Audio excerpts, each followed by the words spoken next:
100 भरी ऋषि वन के निर्माण के लिए जहांगीरपुर खादर, आज खादर एवं सुनर खादर की 400 एकड़ भूमि का अधिग्रहण जिला प्रशासन द्वारा किया जा रहा है। यहां पर एशिया का सबसे बड़ा पार्क बनाया जाएगा। इसी क्रम में प्रशासन द्वारा जहांगीरपुर खादर की 15 हेक्टेयर भूमि का अधिग्रहण किया गया है।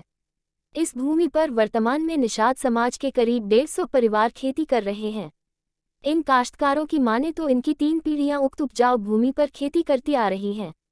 इसी से उनके परिवार का पालन पोषण हो रहा है। प्रशासन द्वारा पिछले कुछ दिनों से उनके खेतों पर अधिग्रहण के तहत कब्जा लेने की प्रक्रिया चल रही है। इसका विरोध काश्तकारों द्वारा लगातार किया जा रहा है।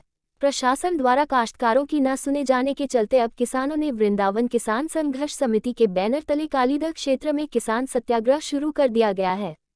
उनका कहना है कि जब तक किसानों की समस्या का निदान नहीं होगा तब तक सत्याग्रह अनवरत रूप से जारी रहेगा।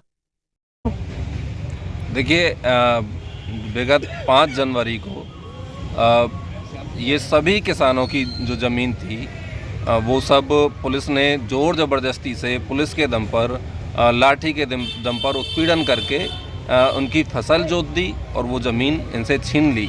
जबकि ये जो काश्तकार हैं ये उस ज़मीन के मालिकाना हक रखते हैं। खसरा खतौनी में इनके नाम है, बाकायदा रजिस्ट्री इनके नाम है और आज से नहीं सैकड़ों वर्षों से कई पीढ़ियां इनकी उस ज़मीन पर खेती करती आ रही हैं और उस ज़मीन को गलत तरीके से दर्शा के उसमें बताया कि ये सुबग्री वन की भूमि है और वन विभाग की भूमि बताकर उस ज़मीन को धोखे से इन लोगों से छीनने का काम किया है।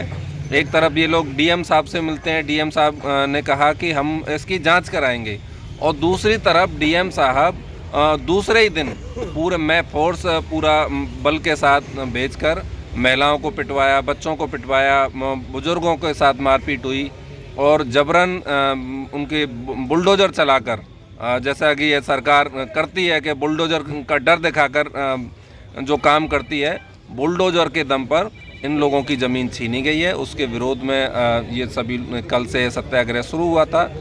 आज यहाँ कालीदह के इस पार्क में सभी लोग एकत्रित होकर बैठे हैं और हमारी 2 मांगें हैं।